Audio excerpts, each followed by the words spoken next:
Hey guys, welcome back. This is Greg Matthews with the Matt News Report. Again, got my buddy Michael Atz here. What's up, everybody? How's it going? Hope you guys are doing well. This is GAM Session 2. Here we go. All right, we're going to do a little bit of a Super Bowl preview for you guys today. Big games on Sunday coming up. We got a few other things that we want to talk about first. First off, we want to talk about this guy's a big NBA guy. Check out his shirt. Repping the Charlotte Hornets. Woo! And we're going to talk a little bit about the All-Star game. All right, well, we got the All-Star game. Kemba Walker for the Charlotte Hornets. Super pumped about that. Charlotte, unfortunately, got the All-Star game moved to New Orleans. But So Kemba won't be performing in Charlotte, but I was wondering about that because I saw it was in New Orleans. I was like, I thought they did that there a few years ago. yeah, it's supposed to be in Charlotte, but it got moved to New Orleans, unfortunately. Good job, North Carolina. But Kemba's going to be there. Politicians. Got Paul Millsap. I mean, there's always some snubs that people think about, but to me, I don't really think there's ever a snub because most of these All-Stars are always deserving of being an All-Star, and you always have to pick, well, who would you remove? And to me, I don't think you would necessarily remove anybody. I know some people were saying Joel Embiid should have made the All-Star team, but when your team's not that good, at least at the time, I don't think he should make the All-Star team over anybody else. Mm-hmm. No, definitely. One of the big things I saw is that Russell Westbrook won't be starting, supposedly, and that was the big talk. That's most I follow NBA a little bit here and there, but I mean the guy is triple-double, averaging a triple-double. Yeah, I mean he's an absolute beast. How is he not the starting point guard? And who's starting in the West? I know Steph Curry starting at point guard. That's so. But that's how it goes. Yeah. And then, anyways, we got Super Bowl coming up Sunday, like we were saying. What kind of foods do you bring to the game? That's the most important question before you even don't worry to about the game. Worry about the festivities involved. No, definitely. The big thing that I like is the buffalo chicken cheese dip. I'm big on that now. I've made it a few times. It's good. I'm hoping to have that with me on Sunday, but it can be deadly because it's such a big platter, and you get all these chips and all this stuff, and you just before you know it, you're eating a whole bag. I've never had buffalo chicken cheese dip. Oh really? See, I've had the buffalo chicken dip, but not like the cheese part. Yeah, you put in cream cheese, the canned chicken, all this stuff. You wrap it up, put it in the oven, and all that, and throw some cheese on. Okay, see, I like to just ranch, all that. I just want pepperoni and crackers. It's all I need. Simple pepperoni and crackers. I'm good to go. Maybe some little hot dog weenies, the little miniature ones. Yeah. That's all I need, and I'll be good to go. Whatever your favorite is, please let us know. Definitely. That would be awesome. Yeah, comment below. Tell us what your favorite Super Bowl snack is going to be. What you're most excited for the game. I'm actually pretty excited. The game's great, but I'm excited for halftime, man. Lady Gaga, she's an international superstar, man, and she always does it big. Yeah. Like it's a big scale, like VMAs or something like that. It's still like a huge scale event, but I mean she does it extravagantly big. Yeah. I mean, look at her on the red carpet. She looks like some kind of like futuristic person, and everyone else is like wearing regular dresses and stuff. And whatever. So I can't imagine how crazy. And everyone does it up big for the Super Bowl. Yeah. Katy Perry's Super Bowl performance was amazing. Beyonce, amazing. Right. And I heard that she's trying to get approval to be on top of the stadium to be able to perform at halftime. I heard that on the radio station like 2 weeks ago. I don't know. They weren't really. Isn't NRG, it's retractable. Yeah, it says like 7 minutes or something like that. It would close. Do you know if it's gonna be open or closed? I'm not sure. I think it's gonna be open. And then last time they were in Houston, just remember they had the wardrobe malfunction. We actually, there's a bet. There's a million props on there, but there's a prop bet of will there be a wardrobe malfunction or not, and it's like plus 600 for 6 to 1. Oh wow. Yes, and then 1 to 10 for no, and so.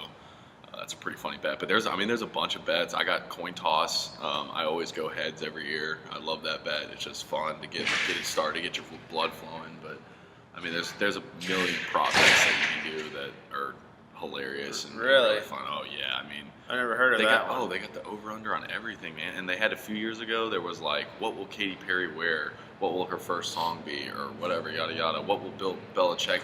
What color will his sweatshirt be? Crazy you bet on anything. Funny prop bets for the Super Bowl always, so be exciting. But as far as the gridiron, getting down to the game plan, been studying a little bit, of what they think is going to happen. You know, obviously, when you get out there, it's a little bit different than when you write it down on paper. But they're saying it's going to be a high-scoring game. Every single one of them that I've seen is predicting at least 50-plus points. Oh, and the wow. over-under's 59 for this game. It's a huge over-under. I think I would take the under. The under, would you? Yeah, even though I I think know so, I too. predicted for it to be higher, but they always say sometimes these are going to be super high, and then next thing you know, it's like a 7-13 ball game. Well, the Super Bowl usually always, aside from like Seattle, Denver, which still, I mean, I can't remember the final score, but I think it was like 12-40 or something. I mean, it was still like around 50 points, and that was a huge high-scoring game. It was such a blowout, but they stay competitive. I mean, sometimes they get into those 23, 24, and then, you know, 31, 38. And I mean, 31, 38, that's a huge scoring game. That's what, 60, is that 59 points? 69 points, 31, 38. I mean, that's a huge scoring game, but for the most part, they're competitive games. So, yeah, I mean, 59, I think under. Right, just as a football fan, just want a competitive game. Hopefully it come down to the end. That's all you can really ask for as a football fan. But I'm sure if you're a Falcons fan or a Patriots fan, you really hope that it's a blowout for your team that you want to win. Yeah. What do you think about the commercials, man? Are you excited for those? Do you like those? Yeah, I heard They've there's not going kinda to be a changed their Doritos style. one, though. Oh, really?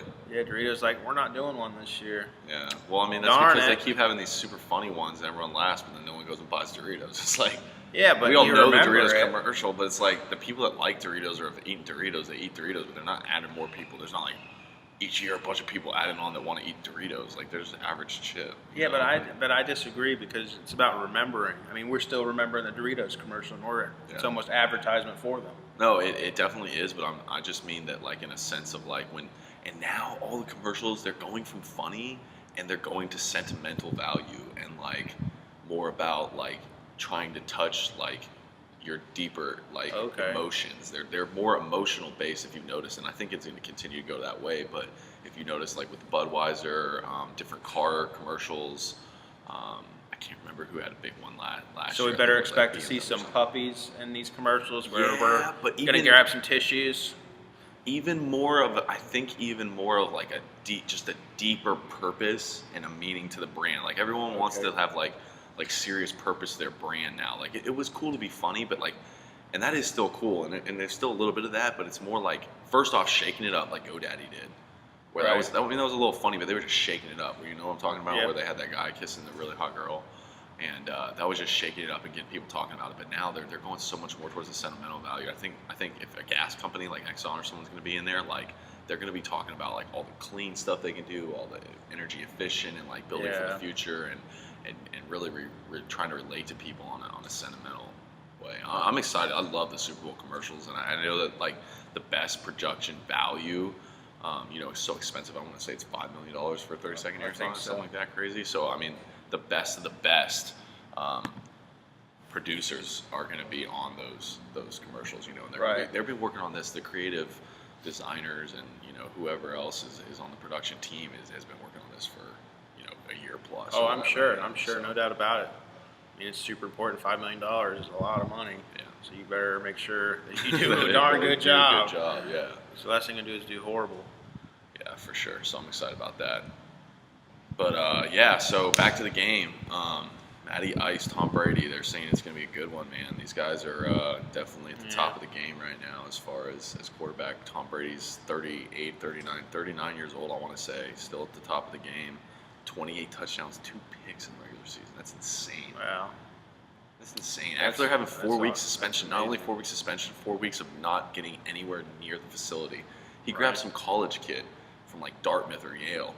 He was a wide receiver, not even in the pros anymore. Grabbed him and started running routes with him, having this guy work for him. Oh wow! He couldn't go to the team facility. He couldn't work with his teammates, and then he jumped into playing. So he went 4 weeks where he's not allowed anywhere near the team facility, not working with any of those players, to jumping into regular season and has the kind of season he has. Insane. Yeah, that's amazing, and how good that guy is. Yeah, He's they're still talking greats. about the pass rush, dude. They're saying that the Falcons have to get to him, or it's theirs. Oh yeah, absolutely. Yeah. I mean, that's what he did versus Steelers. He had all day back there. Yeah. He said, okay, give me all the time I want, and I'll just pick you apart. Yeah. And Vic Beasley, the linebacker for the Falcons, because of the emphasis on the pass rush, his prop bet for him to win the Super Bowl MVP has actually gone down. It was 100-1 before, now it's 50-1. A lot of people, so it's showing that a lot of people have been taking action on Vic Beasley to become the Super Bowl MVP. Okay. Thinking maybe if the Falcons, get a strip sack by Vic Beasley later, a pick or something, that could be the game changer, and he might get the MVP. I don't think it's a good bet. It's way Well, too much we will see what happens. You never know. We will. I'm excited. That's for sure. That's why they play the game. Anything can happen. Yeah, the big game, man. Yeah. I love the Super Bowl, man. I really do. Yeah. All the hype that comes with it. I feel like there hasn't been as much hype leading up to it now. Maybe it's just because when I was in college, I could watch ESPN 24/7. Now, and I can't do that as much anymore. But they're probably talking about it nonstop. And then Monday should be a holiday. I mean, good Lord, we're gonna be up super late, partying or watching the game or staying up late. I remember when they used to start at 8 o'clock and the game went in till 12. I mean, good gosh, I gotta get up the next morning. 6:30 Eastern, I want to say. Yeah, I think it's at 6:30. 6:30 Eastern's kickoff, which So will end up being that shouldn't be too 6:45, bad, the way it right. always goes. But Yeah. I have a half day Monday, actually, man. Okay, Yeah, that's so awesome. That's awesome. Yeah. Then Very you got that excited about 10-minute national anthem at the very beginning, and you got to introduce the players. Yeah, It's they have an just- over/under on how long the national anthem will be. It's Luke Bryan singing it. Oh It's wow, crazy, man. that is crazy. Yeah, they have everything you can imagine. So I just want to let you guys know that the money bet this week for the Super Bowl is going to for sure be Patriots -1.5 at even money for the first half. Patriots -1.5 on the spread at even money. You can get it at even money on the first half. And then my long shot bet is going to be Martellus Bennett to score the first touchdown of the game. You get Martellus Bennett to score the first touchdown of the game at 11-1. He's been sneaky. He's been Tom Brady's guy. I'm telling you, he's going to be that guy, especially if the Patriots get the ball first. He's going to be in the end zone. Oh wow. 11-1, baby. I don't know. Blunt would, I think, will run the ball in. Yeah, he's like 2.5-1. So For the Patriots for sure. But we'll see what happens. Hopefully it'll be a good game. That's all we can really hope for. yep, definitely, man. All right. Well, appreciate you guys tuning in, and Yeah, please comment anything you got about what you think the score might be, or anything in regards to the Super Bowl, or what you'd like to hear us talk about next. yeah, let us know. We'll take any of your comments and suggestions, and we'll roll with that. We'll respond to any comments with or questions with some answers. All right, Yeah. guys. Appreciate you guys all tuning in, and we'll see you next week. This is the Matt News Report. We're out. See ya.